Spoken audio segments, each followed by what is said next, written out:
We got a couple more folks coming in. Okay.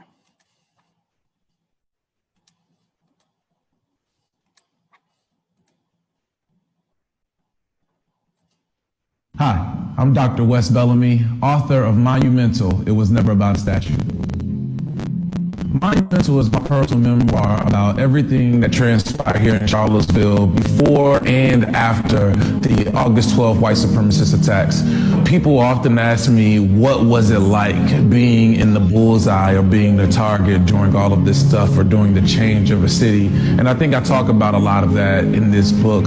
When you read this book and you hear my personal account, you hear my ups, you hear my lows, you hear how I was high, you hear how I was down, but you hear a triumphant story in the end, and you see how a community was able to come together to be able to do something that a lot of people think that we can't do, and we're able to inspire a lot of people throughout the country.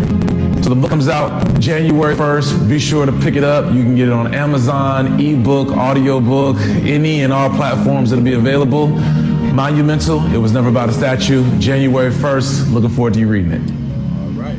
So without further ado, we will bring on Dr. Wes Bellamy.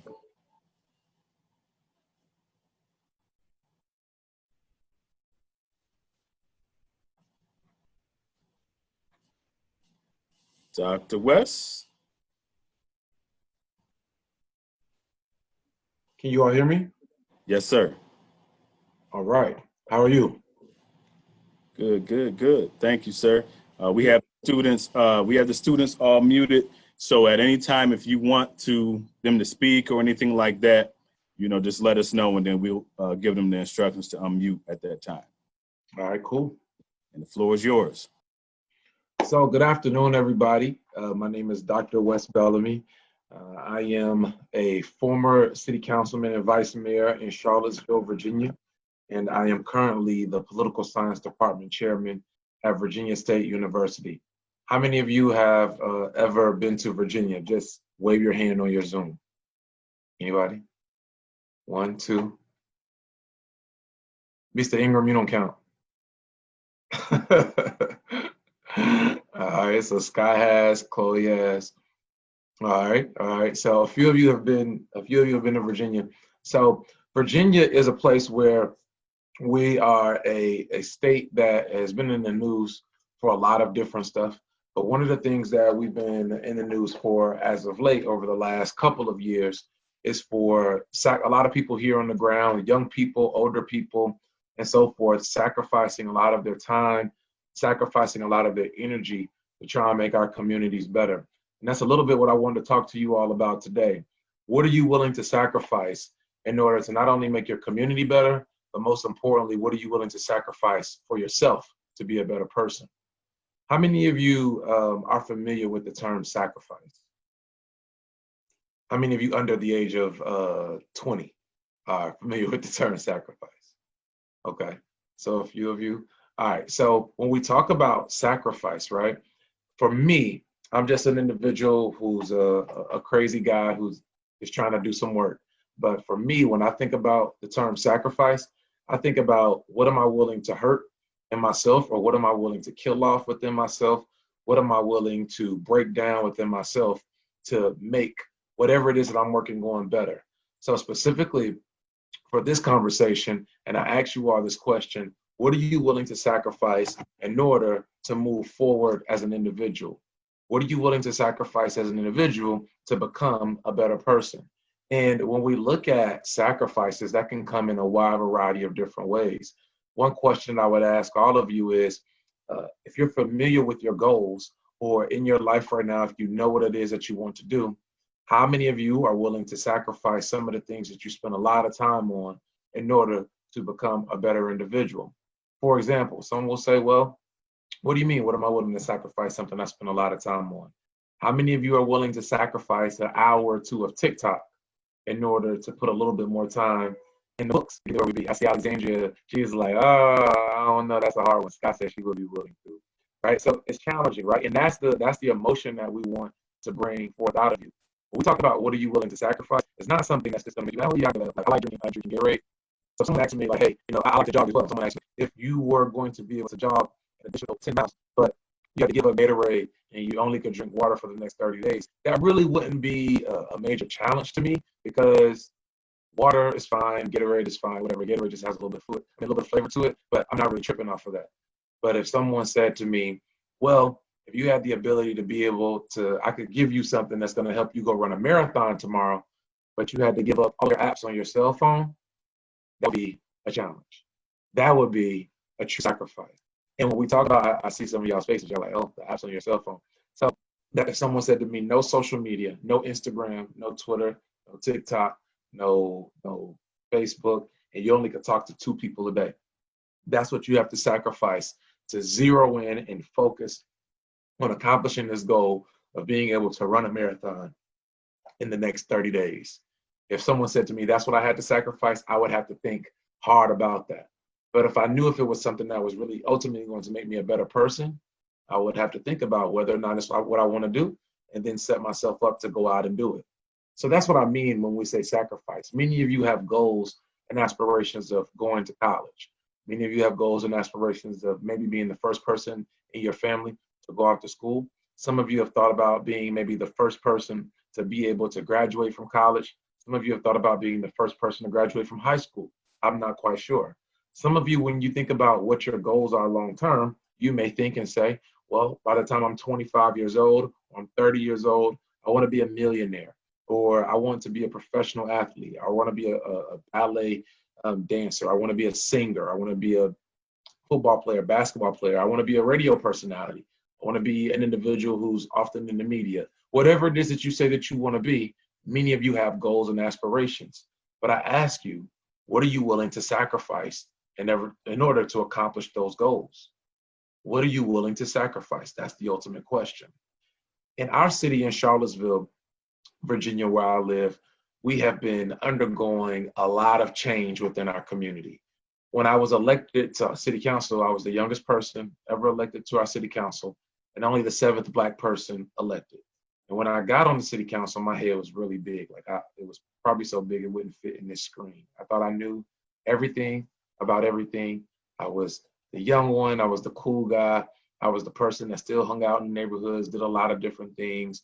But one of the things that I learned over time while being on city council was that if I wanted to be an effective leader, I had to sacrifice my ego. I had to sacrifice some of the things that I thought made me a better person in order to do what actually was going to make me a better leader. And I want you to understand those two. Just because that you may have a title, just because you may have a verified check on Instagram or Twitter or something like that, that doesn't mean that you're a great leader. That doesn't mean that you're even a great person. What makes you a good person, what makes you a good leader, what makes you a person who overall, in my personal opinion, operates with integrity, all starts within. So before you can lead anyone, before you can be popping or be a person that people look up to or whatever the case may be, you really need to do a self-analysis to understand what it is about you that will make people want to follow you. And then in order to get to where you want to be, what are you willing to sacrifice? What negative attributes, what negative attitude that you have, what negative parts of your life, what negative people that you may currently hang out with that you're willing to sacrifice to get to where you want to be. Because if you don't sacrifice those things, if you don't get rid of those things, they can come back to haunt you. I'll give you all an example. When I was in college, in high school, when I was in college, and shortly before I graduated college, I'm the first person in my family to go and graduate from college. I'm the first person to get a master's degree, first person to get a doctoral degree, first person to run for office or any of that. People in my family, we just don't normally do things like that. That's not something that we do. A lot of my family members do other things. But while I was in college, I didn't really think that I was going to be Dr. Wes Bellamy. I didn't really think that I would be where I am right now. I knew that I had goals and things that I wanted to accomplish, but I wasn't quite sure of how I was going to get there. So when I got a little bit older and wound up getting into these positions, getting titles and so forth, one of the things that happened to me was I saw individuals, one, putting a lot of their trust and their faith in me, but also saw individuals saying and doing a lot of different things to try to bring me down. People would be very negative about a wide variety of different things and put on their negative energy, often try to put their negative energy onto the things that I wanted to do. Well, because I wasn't always in the best headspace, I operated sometimes by snapping back at them. And that was something that I had to learn. Am I willing to sacrifice my ego by not letting somebody play me or try me or punk me or whatever kind of immature things I had in my mind that I was thinking that they were doing by saying something negative? Was I going to allow that to always be my reaction, or would I be willing to rise above it? And that's a question that you all are going to have to ask yourselves. If you want to be where you want to be eventually, if you want to accomplish your goals, can you do that with the attitude that you currently have? Can you accomplish the goals that you're looking to get with the current work ethic that you currently have? Can you do or be in whatever space that you aspire to get to with how you currently act? And if the answer to any of those questions are no, then you're going to have to sacrifice that part of you that may make you feel good in the immediate, it may make you feel good in the moment, but ultimately isn't the right thing to say or the right thing to do if you want to get to where you want to be. I see Alexandria smiling. Is that sometimes something that you have to think about? Yeah. And it's okay. That's okay. That's something that all of us have to work through, because it feels good sometimes when somebody says something to you and you snap back at them and you say something back, right? It feels good. Yeah, I got back at you. I got you. But ultimately, this is something that I learned from actually from a Jay-Z song. And he said, a wise man told me don't argue with fools, because people from a distance can't tell who is who. And honestly, when you are arguing with someone else, people who are looking in, they can't tell if you're the mature person or not. They can't tell if you're the one who actually has good sense. What they see is you just arguing and cursing and acting crazy on social media or somewhere else with someone else. And they think, man, that's not a person who I want to follow or be associated with or hire for a job or give an opportunity to. So we have to learn to be able to quell that selfish desire. And I use an interesting word there, quell. We have to be able to either quell that selfish desire. We have to learn to be able to minimize that selfish desire and that thing that makes us feel good in the immediate by snapping back, and be able to take the higher road. It doesn't mean that you're a coward. It doesn't mean that you're a punk or you're weak. It's not synonymous with you not being able to show strength. Actually, the person who's able to walk away and not fall and subject themselves to the negativity is the stronger person, because your mind is so strong that you've learned to sacrifice that selfish part of you that now will allow you to be able to get to where you want to be, just like that. The next thing that I had to learn when I was thinking about where I wanted to be and then eventually getting into these positions was I learned a very valuable lesson in terms of social media. You all realize that everything that you put on social media never erases. You know, like people say that sometimes. They'd be like, oh man, like, yeah, you better be careful what you say because it'll come back to haunt you. But we like, nah, that ain't gonna happen to me. Like, they never gonna do that to me. Well, I can tell you, it happened to me. So when I was in office, when I was on the city council in my second year, we were doing a lot of great things, or my first full year rather, we were doing a lot of great things. We were working on Confederate statue removal. We were changing the city, and we were standing up for people and giving people who normally didn't have a voice the opportunity to use their voice. And there were some people who really, really didn't like me for a wide variety of different reasons. Many of them were racist. Many of them were prejudiced. Many of them just said they're going to do whatever it takes to break me down. So they went and found all of my old tweets from when I was in college about 10 years prior to, and they put them all out. And I was saying some of the most craziest, disrespectful, homophobic, just prejudice, and downright just mean things to people. And I had people from my mother to friends and family members to community members, all kind of people reading all of these crazy things that I was saying when I was younger because I thought it was funny. So I want you all to think about the shame that brought to my family. I want you all to think about the shame it brought to myself when my close friends of mine are now having to defend me because when I was younger, I wanted to just say stuff to be funny. And I want you all to think about the things that you put on social media right now. Like, what are you putting on Snapchat? What you think erases and you think goes away, but it really doesn't. What are you putting on IG that you think goes away, but it really doesn't? What are you putting on Twitter or Facebook or whatever social media or TikTok or whatever it is that you use that you think you can erase, but it really doesn't, because someone hacked into my old accounts and they used a fake name, and then they went and found all this other stuff. And some of the stuff I didn't even say, but it still looked as if it all came from me. And I had to just take ownership. I had to take accountability. But I don't want you all to put yourself in that position, because many of you aren't going to be as lucky as I am. You won't be as lucky to be able to bounce back. I'm going to give you some harsh truth. Oftentimes when things like that happen to people, they're whisked away to never be heard from again. Fortunately, that wasn't my reality because I had built up some capital with people in my community and they had seen my growth and they knew that I wasn't the person who was being portrayed 10 years ago from social media posts. But still, that doesn't happen for everyone. But why put yourself in that position in the first place? So all of you have the opportunity right now to be able to think about before you press send, before you press post, before you like something or whatever the case may be, to think and ask yourself, is this, if my mother or if my grandmother or if my best friends or whomever saw this 10 years from now, would they be proud of what I'm putting on this page right now, right here, right now? And if the answer is no, if they wouldn't be proud of it or you wouldn't be proud of it, then don't post it. It's that simple. You all are now getting to a position and getting to a situation and a place in your lives where you're looking to go greater. You're looking to go to the next level. You can't be like everyone else. That's the next part of what I want to talk to you all about. When we talk about sacrificing, we said first we want to put away the selfish part of ourselves that makes us want to snap back. So we learn to control our emotions. We talk about sacrificing sometimes the instant gratification, thinking of what we put on social media, and we think that is cool, we think that is funny, and we realize that we shouldn't probably quite do that because we're not going to be like everybody else. And then that brings us to our third point. You are not like everyone else.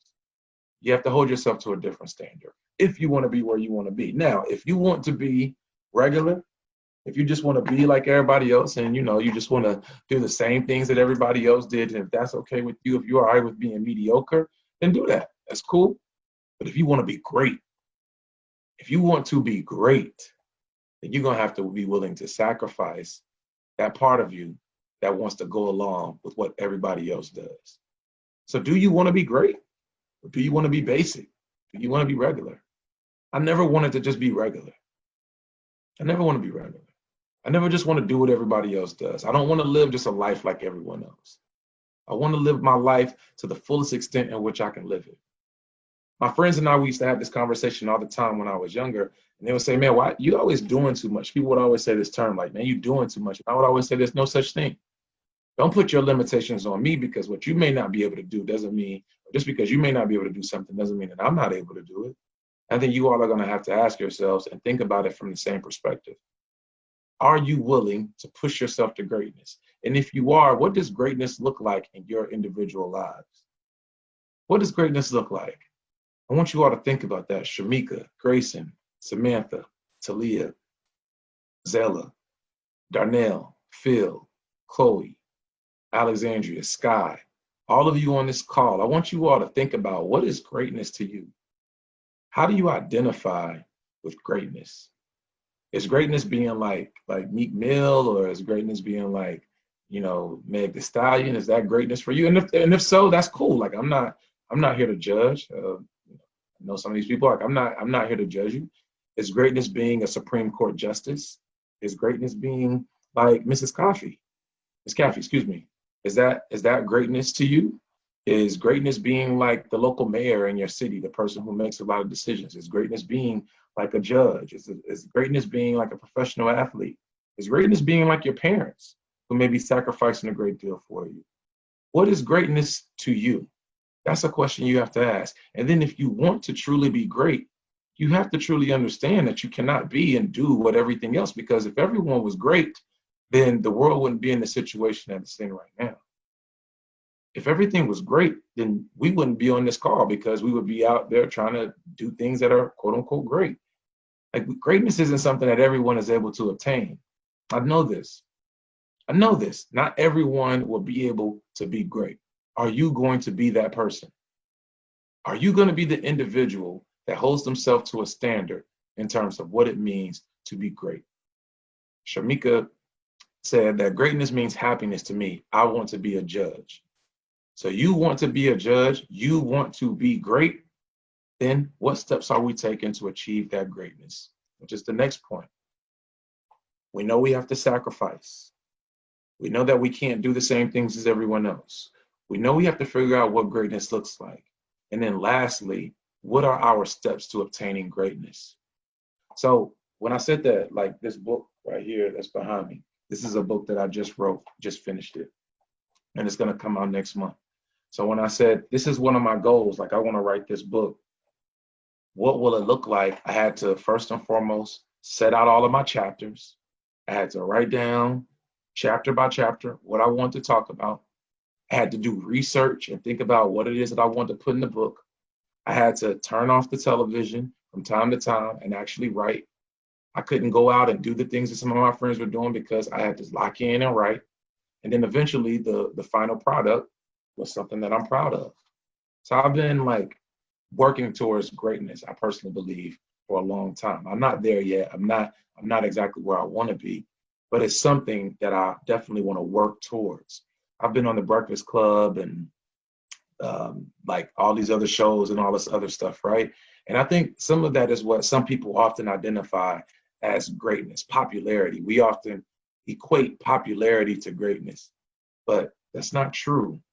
An individual can, again, have a verified check and they can have 100,000 followers or whatever and be one of the most depressed and feeling isolated and just unhappy people that you'll ever meet. They can be mean, they can be disrespectful, they can not actually be walking in their purpose, but they're great because some people think that they have a lot of followers, or some people think that they have this large voice. That's not greatness. You define greatness, but I hope that when you're aligning your whatever it is that you're looking to accomplish with greatness, I hope that you're aligning it with being a good person. I hope that you're aligning it with being a whole person. I hope that you're aligning it with something, with someone rather, that again, your parents or whomever it is, your aunties, your uncles, your cousins, your little brothers, your little sisters, whomever, when they look at you, they're proud. That's the true form of greatness. That's greatness. It's doing the things that not everybody else wants to do. It's not necessarily achieving the status symbol, but it's doing what makes you happy, first and foremost, leaving an impact on the world, but understanding and knowing every single day when you wake up and brush your teeth that you are going to accomplish whatever goal it is that you set forth for that day, and no one's going to stop you from doing it. That's greatness. That's greatness on a very small scale, and that's something that each and every single one of us can do, but not each and every single one of us does. So now you ask, well, why aren't all of us great and not willing to sacrifice and work for it? I keep coming back to this theme of sacrifice because for many of us, that's the only way in which we're going to accomplish our goals. Sacrificing. If we want our communities to be better, we're going to have to sacrifice. If we want our grades to be better, we're going to have to sacrifice 2K. If we want to be able to do things that other people don't do in our personal lives, we're going to have to be willing to put away the things that some people think that we should be doing, but we know are detrimental to us. Your friends may be asking you to smoke this or drink that, or let's go turn up here, or let's go do this and go do that. And you know that's not going to lead you down a path to greatness. Do you say yes or do you say no? Are you willing to sacrifice what you may think to be a good time to make a better decision for you as an individual? And then the last thing that I'll talk about, just very briefly, because I want to make sure we take some questions and not just talk at y'all all day. But the last thing I'll talk about is, are you taking care of yourself as an individual? Me, one of the best things that ever happened to me was going to see my therapist, starting to go see a therapist. It was really, really cool. It was different because it's not something that a lot of my friends or people who I know do on a regular basis. But it was great because it allowed me to be able to talk to someone and just get all of my feelings out.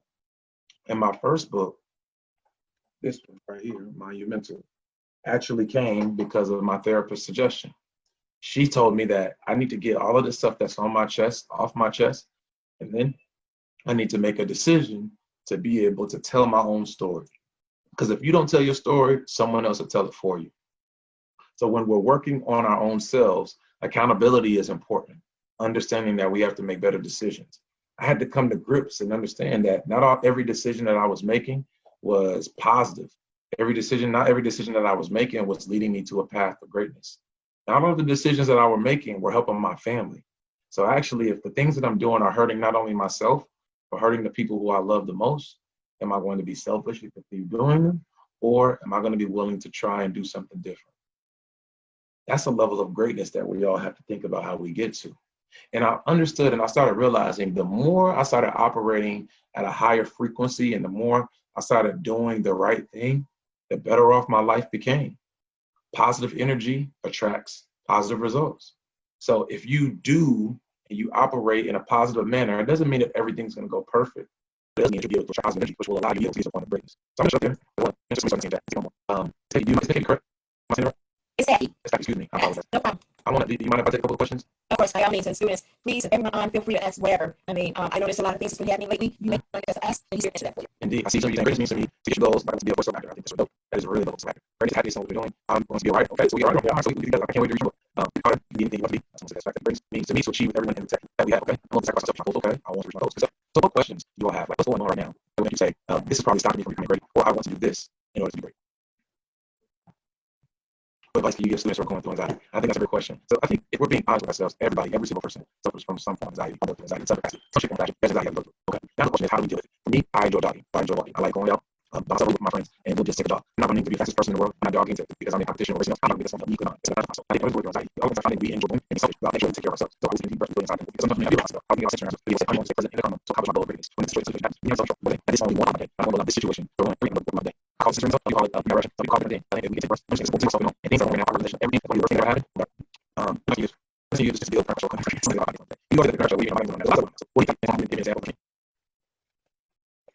Oh, another track. Let's see. Let's what's your I know you mentioned the monument city movement fair, and so I was just like, everything's right all the rest. As it is fact, what would you like students up to get over? Well, okay, I'm going to ask you to bring out a change in my teaching company. Maybe more about what is that we do to be great? It's great actually having a local community of us. I can't myself. It doesn't change everything. For example, trash on the street. Are you going to trash on the You see, people that don't suffer or saying you challenge them say that's just cool, or you just have a taking. Do you make change? You live in a change, or you just go on when you look at kind of stuff going on in the community, I had the opportunity to see her again last week from second and we got the thing out, and one guy was there, one of the charges against the officers. It was hard, to be honest, and it's okay to not be okay. I want to say this to everyone. It's okay to cry. It's okay to vote. It's okay to have emotions. It's okay to feel as if, man, like, what is going on. But after you have your moment or two, you then pick yourself back up and look for making change. So I put this on Instagram and on Twitter and all this stuff. I don't know that the systems that are currently created assumption. And because those systems weren't created to serve all people, we can't expect them to save us. We have to save ourselves. We save ourselves by operating in character. We save ourselves by operating in integrity. We save ourselves by obtaining operating. That's what we have to do individuals. And we also save ourselves by speaking up other people's feelings. We save ourselves by all people. We save ourselves by speaking up. You're going to do this. You're going to do this. Change me. I'm going to on my house, that's I'm going to change it. That's the question. Sometimes a lot of people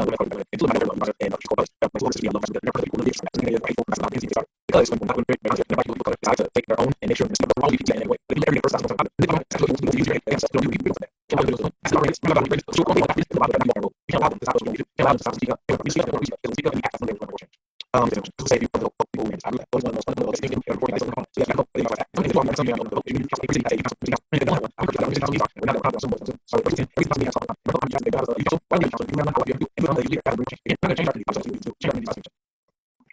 I hope it's not for you.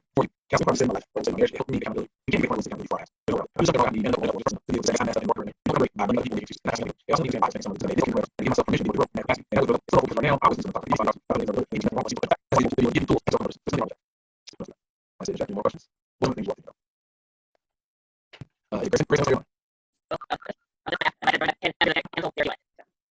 yeah, but okay. Well, let's go there. So you're going to do counsel. Yeah. All right, that's fine. I'll make sure you counsel and you make changes, okay? Okay. If you ask me, please talk about what you said. I wouldn't say everything.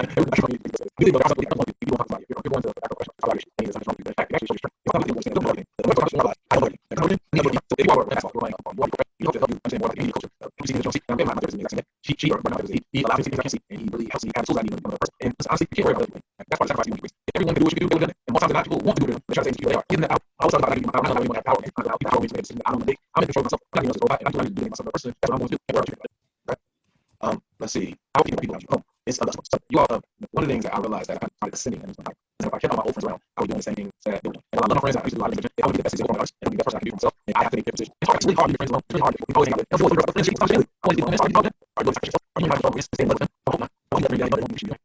So if you want to choose yourself, are you going to do yourself fortunate like ourselves? I want to do my own people. I want to be mediocre, things that regular people. There's a bunch of people around here who are just themselves because they're always hanging around. The ones on outliers, people who are just great in the suit of walking in the pattern and do it by yourself. Which person are you going to be?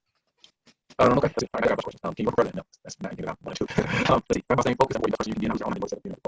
So you are who you are, right? And I think there's so many things. So I see I have part of Africa, I like this. Because I don't need to play. I want to figure that out to and have regular things to be able to talk about things I want to do. And I'm doing myself but you want to give me freedom to dress like this, have design my head and still be okay. So like we want to get certain business, we want to do our own way. And it's fine. You gotta be as a place. You gotta be sharp and sharp. You So first of all, like, it's above it. He always talks about being best in class, best in class, best in class. And what he's really saying is that he wants to surround himself with people who are at the top of their game, people who aren't afraid to live in the moment, people who aren't afraid to go after whatever it is that they desire, but people who are themselves. And he respects that, and I respect that. So I know that, again, if I want to be my most unapologetic self, then I have to be the best me that I can be. And in order to be the best me that I can be, I have to be focused, laser focused. So Samantha asked me, how do you like what you do? I love what I do. I spend a lot of time working with young people. So as a department chairman at a college, it's kind of like being a principal over a school. So imagine if you had a young principal who enjoyed being around young folk, it would be cool. So like, I love my job. I love helping people, and I feel like it's my responsibility. And in community work, I live in a community where I don't have like this big, huge house. I still live in one of our last poor neighborhoods. It's one of my last black neighborhoods in the city. I live around the people. I love being around people, and I live here intentionally because I never want anyone to think, or I never want to be detached from my own people, and I feel safe here. So I love what I do, and I think this is what, I don't know everybody's religion, it's my personal religion. This is what I believe God made me to do, like do stuff like this. So it's fun. What made you want to be a writer? Carter asked. I wanted to write. I wrote my first book, like I said earlier, because my therapist suggested it, and I want to tell my own story. I wrote my second book, this one that comes out next month.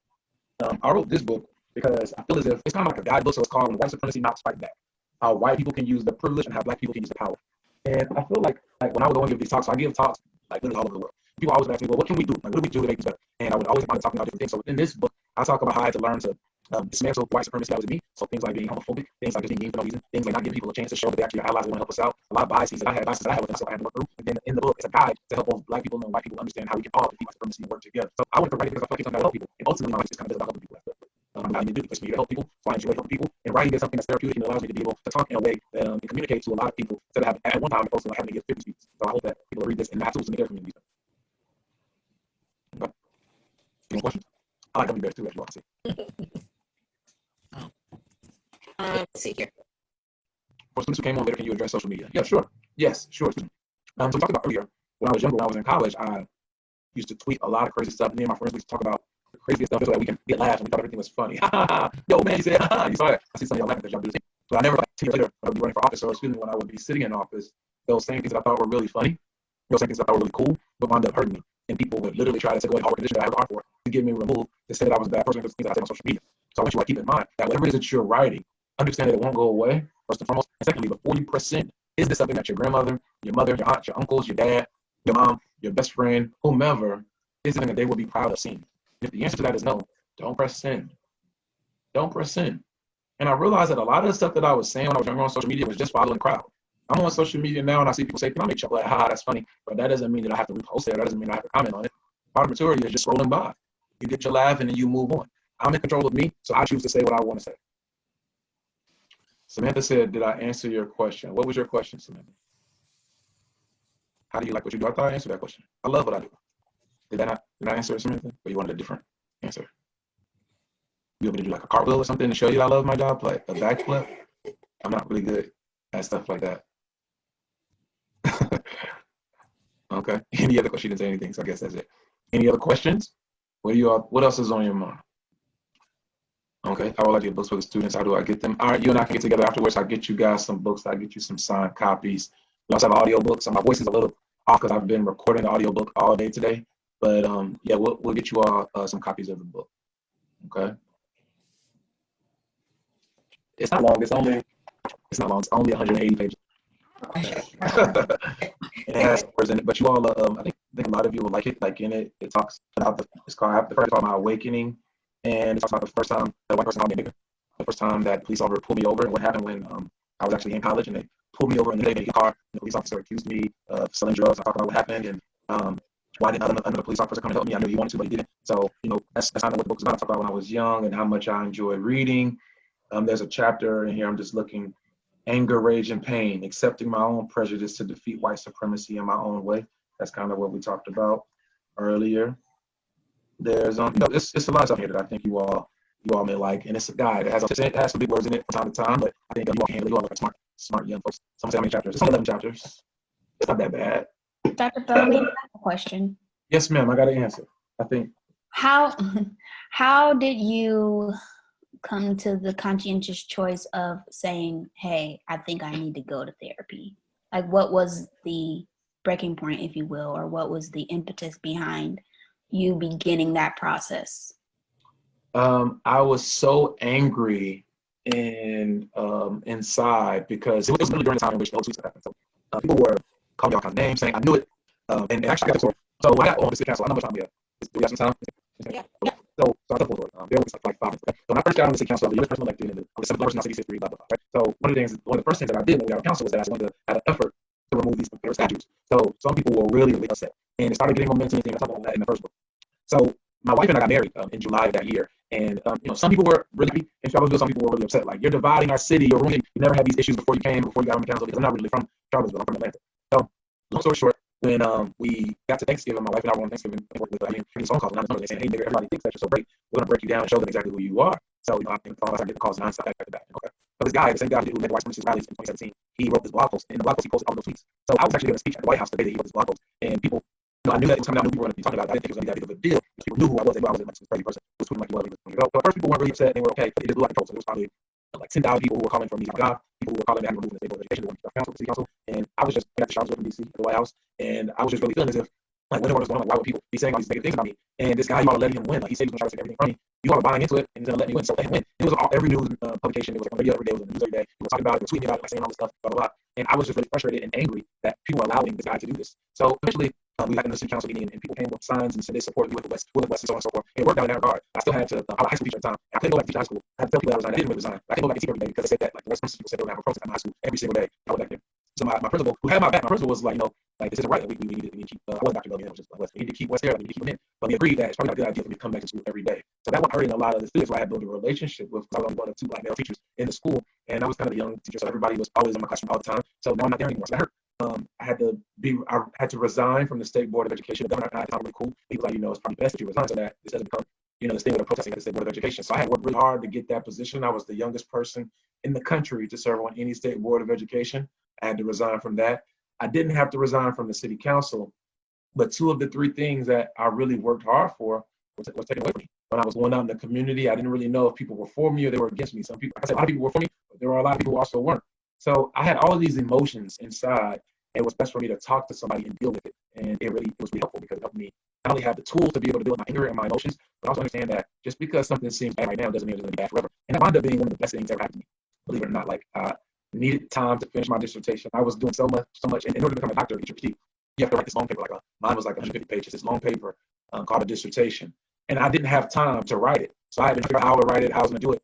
And when I no longer teach at school, that was the time. My job allowed me to continue to still get paid to take care of my family. So I was still getting paid. I didn't have to go into work every day. I finished my dissertation. I spent more time with my family. I lock in and work on policy. And I wound up writing some policy that really helped the city as a whole. I wanted to finish my dissertation, and I became a dean at high school the next year. So everything essentially worked out. So, it goes to the show. Sometimes we think things are going to, like, the worst thing that happen to us. Sometimes it's going to be a blessing. Like, you may think that it's bad, but it's actually something really good. You just have to go through something that's rough. You have to kind of go through the rain before you get to the sunshine. Does that make sense? Yes, thank you. No problem. Let's see what other questions you all have. No, y'all got. Is that it?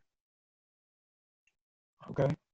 Well, silence is normally good in my line of work. That means we did what we're supposed to do.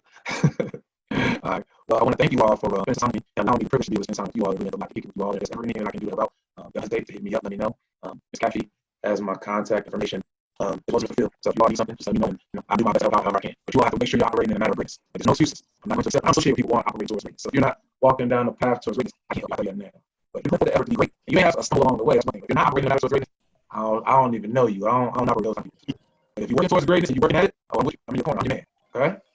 Thank you so much, Dr. Bellamy. This is definitely a great word and very encouraging. And I thank you for even opening up, being honest about the things that you do. I think that for a lot of our young people, transparency is everything. A lot of times when they and trust is everything, transparency and trust. So when they can feel comfortable, somebody reveal something that they're dealing with, a lot of times that makes it easier for them, to come forward with the things they're dealing with. And again, I just thank you. This is very wonderful. And thank you, students, thank you, teacher staff, everybody else that joined us for this call today. And we definitely look forward to anything that you got going on, and definitely make sure you get the book.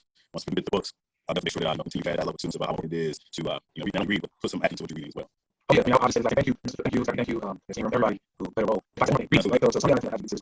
Read, and this is in the book. Reading literally changed my life. So I'm from Atlanta called Technologies in Glenwood. Technologies program. It's called Baghdad because it was so bad. And I grew up with 10 really, really close friends. Out of 11 of us, 7 of them are dead. 3 of them are friends. And it's just me. I'm saying 4 of my best friends trying to do it for me. So like, I understand what trauma can look like. Don't say me. Honestly, it was only myself. It was reading. I love reading when I was younger. And you read books and I was I'm gonna out there every single week, like that. This is really like when I have thoughts and stuff. It's actually smart. But I read most of these books. And if I had a second, so some of these books, I don't know if y'all can see them. Now I might be sure I'm from. Like, it's almost like so this taking this bill can't really be able to some of these books were like I probably shouldn't read. I was younger. My old cousins they used to read like all these like this book. So it really helped me. This story, this book, here's like so I got the book right. This is the now I'm like emotional. I wrote about this. I didn't realize it. So this book, Untitled Chapter, changed my life. There's a note in here on my 7th grade teacher. This is the book she gave me on 7th grade from the Shield. She called me name. I was really Leslie. She said, Leslie, good luck in life and remember to keep reading. Stay focused in school and be all you can be. Miss Shield. She gave me this when I was in 7th grade. And as you all can see, it's a huge book. It has 425 pages. I had to clip notes. So that's called clip notes. That helps you understand the book. Some of the words in it, I didn't understand. I was in 7th grade. But she would say that every single day, I would be reading. Like, there were different books, whatever it was. I just like to read. Reading helped me because it helped me understand that whatever was going on in my neighborhood, that wasn't the whole world. And it's so much more. Like, you all have social media now. And I said, well, our generation is one of the first generations that have social media. We had camera phones, like flip phones and stuff like that. When I was in that grade, I kind of camera phones 2013 now. Like, you have to use it. So, like, it's always bringing us that camera. Anyway, we were kind of the first group of black people to have stuff. We didn't necessarily have social media. So we didn't know what was going on, like all these other places outside what you see on TV. When I read, I realized that there was a whole world out there outside of what's going on in Atlanta. There was a whole world going on outside of Glenwood. It took me to so many other places. And then when I realized the more that I read, the better I spoke. Especially because of the correlation of words you're able to retain. And then the more I realized that as I kept reading, the better I spoke. The more opportunities started to come to me because I started to speak differently. I started to speak differently. I could understand conversations that other people have. And then I wanted to learn more. So while I was in school, I graduated college, I went to people. I went to my master's after college, never got my doctorate. I was in school essentially for about 10 years. And my friends would turn out my friends were like, well, I'm doing things. And they would be like, can you go? I'm like, no, I can't. I class at school. And I came to school. Yeah, well, I'm still in school. I don't know. So I'm trying to like, you still school in class? Are you writing again? Yeah, I mean, that's what I have to do. But once I'm 30 and I have my doctorate, I realized that even after all this happened to me, I still could get basically any job that I want because in front of my name is Wes Bellamy. I can command, and I'm not saying somebody bragging to you, I can command what salary I want when I go to a job. I want to leave the job I'm at right now. I go to another because I have the interest. I'm the youngest department chairman at my school, and there's a lot of people with PhDs in higher ed, what we call the college world. There's not a lot of them who have been vice mayors. You also have PhDs, that's experience, credentials. And I was bold enough to go run for office and become a vice mayor because I knew that I could handle it because I read a lot, and I knew that I would be in the community life. So reading, I just want to encourage you all to read as much as you can because it provides you with a different experience that a lot of people don't have. It gives you an amount of knowledge that other people just don't have. It sets you apart. And it's also fun. Like, I know it may seem boring sometimes, but when you read and you get lost in a book, it's one of the best feelings that you can have. And you start reading one, you read another one, you read another one, and you get something in a movie out of the book you read and you realize the book was way better than the movie. And you read another one, you read another one, and you start getting words that come out of your mouth. So I was read, eat, that's we don't have.